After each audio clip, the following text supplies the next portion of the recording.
what's going through your mind when you're able to have a finish like that, banged up a little bit? I think most of it is just my mindset. A lot of the year, I mean, it was a little bit with the injury, but honestly, it was my mind just eating away at, like, I need to do this, I need to win, when in reality, wrestling is just a game we all do, and I just was spending a lot more time focusing on, like, I don't need to win this, I'm just going to go out there, and I think if I show up ready to wrestle, I can beat anybody in the country, but on the same token, if I don't show up ready to wrestle, anybody in the country could beat me. So that was my biggest flaw last year starting the season. I mean, I was too cautious, scared to lose, and that was where I found myself just not even liking the sport anymore, and I started just getting back in the mindset, like, it's really not that deep, doesn't matter all that much, just go out there and do what you can. This year they got you the preseason number 1 at 174. Do you feel a little bit of a target on your back? I mean, I usually would, but honestly, I'm not new to coming in ranked high. I mean, ranks don't matter. I had some tough losses last year to unranked kids, and it's just about wrestling. You just have to show up. It doesn't matter what the ranking says. Nothing. Just whatever guy shows up and cares enough to win, honestly. 8th at 165, you were cutting a lot of weight, right? You know, we talked about it. You're like, man, I was just cutting a lot of weight. Yeah, 165, that was a big weight cut for me. I remember after I ended up All-Americaning, that, like, we had to make weight for the next day. I remember coming back, coach asking me how much you over. I was like 10, 12 over. I was just You were that big? Yeah, I was just in the gym until like midnight that night. I had to wake up at like 4 a.m. the next day to go keep it off. But that's the best weight cut, though. Everyone I've ever talked to who's made the All-American podium, that's the best weight cut of your life, though, right? You're an All-American. Yeah. At that point, right? Yeah, it was the easiest for sure, because, yeah, your last one for a while. It was cool. Did you know after that last, you're 12 over and you got to make, because if you don't make weight, I don't think do they let you stand on the podium? I don't think they let you do it. I think you're not an All-American, right? I've heard both ways. I feel like I probably would have just been like 8th anyway. You'd have just been 8th. I think they would just put me 8th anyway, so I mean, but yeah, I never don't make weight. I make it.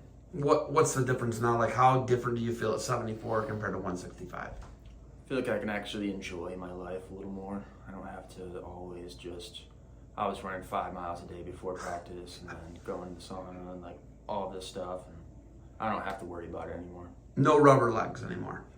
No, I mean, like flexible. Oh, like you don't have anything in them because you're running 5 miles a day, then doing a practice, then doing a sauna. Rubber legs, like you got no legs underneath you. Yeah, I think I was feeling that a lot at 65 because I haven't really had any situations in my wrestling matches where I have a cramp. And 165, I can remember a lot of times where they had to stop the match because I was cramping because how much running I was doing, my calves, everything was just going away. Yeah, you don't have any legs underneath. It's just deteriorating, yeah. Yeah, so. That's what rubber legs are. It's like, yeah. Can't really feel them.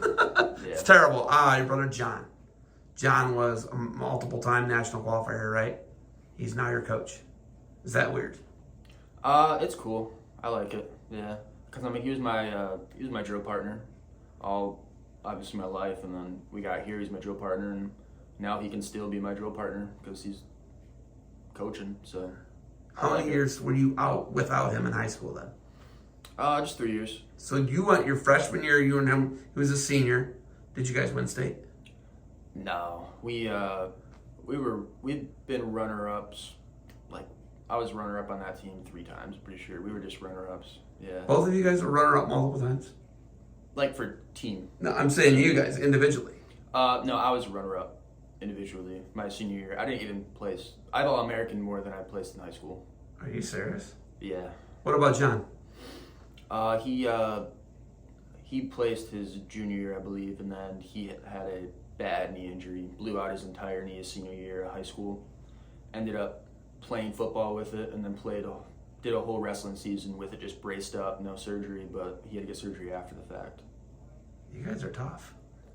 Yeah, I mean, Oh something my like God. that. Or we just got bad knees, one of the two. You're tough or you got bad knees, or you got bad knees and you're tough. Yeah. Maybe it's both. Yeah. Why did you guys have such an upswing after high school? Like, never won the state title in Michigan. There's 4 divisions. There's more state champs in Michigan than there's in Ohio. And there's more people in Ohio than there's in Michigan. So in theory, it's easier to win a state title in Michigan because there's more divisions, right? Mm-hmm. Why do you guys think you got so good when you came here? And why did you have such an upside whenever you got to college? You're a 2-time All-American. You placed more in the NCAA tournament in D2 than you did in the Michigan State Championships, right? Yeah. How'd you guys get so good? Honestly, I think it was mental block. I never thought of myself as being better. Like, I never thought of myself as supposed to win. If somebody was supposed to be good or something, that'd be in the back of my mind, like, okay, he probably should win or something. I never had the confidence, and I started to grow, like, just mental, just mindset strategies. Brees helped me out a lot. He was the coach before this, and I think Coach Brees was big part of me growing as a wrestler and everything. So you've had 2 different head coaches here, right? Yeah. John's had 3, I believe. John had Hugenboom, Breeze, and now he's coaching under Boomer, right? Mm-hmm. So, like, John's seen 3, you've seen 2. What's that coaching transition like been for you? Obviously, you said Breeze was a huge part, what he did for you mentally, but, like, what's the transition been for you? I mean, yeah, it's been tough. I really like Breeze. I like Breeze. Breeze stayed with me in the first, like, couple months that he was here. Yeah, I mean, yeah, I really like Breeze. He helped me out a lot. Really just taking the tools that he gave me and on with Boomer. He's good. It was just a different transition with styles and all of that. But Coach Boomer said that if, like, you were to be put on a pitch count because you're in your 5th or 6th year, I forget. 5th year, So 5th year. So most 5th year, you can be a 6-year guy now with COVID, right? No, this is my COVID year. I never redshirted. Okay, you never redshirted. So you could have done 6 years, actually. Yeah. Had you redshirted last year, you could have, but you took 4th. So you could have done a 6-year. You're in your 5th year. If he put you on a pitch count, right? Your knee's banged up, whatever. He said you'll wrestle every match. The only way you won't wrestle is if he tells you you're not wrestling. Do you not like it when he puts you on a pitch count and says, hey, we got to hold you back? Or do you want to wrestle every time? I'd rather him I'm never going to say that I'm not going to wrestle. So sometimes if it's better for me in the long run, it'd be better for him to, hey, like, you can't wrestle this duel, because I will and maybe hurt myself more. But I'm never going to tell somebody that I'm not going to wrestle. I just don't like that mentality. I don't know, it was just instilled in me in high school, I think, with my wrestling coach, just being tough, go out there, like, no excuses there. What's next? This is your 5th year, your last year. What degree will you have? I'm going to have a business, and then I'm going to have a MBA after that. I already started my 4+1, the business administration, and I don't really know what I'm going to do with it, honestly, but go from there. Michigan, Ohio, New York City. I'm going to be staying home in Michigan, hopefully. Okay. I like it there. Where are you guys from in Michigan? You wouldn't know. It's Goodrich, Michigan. It's like... I know where Goodrich, Michigan is.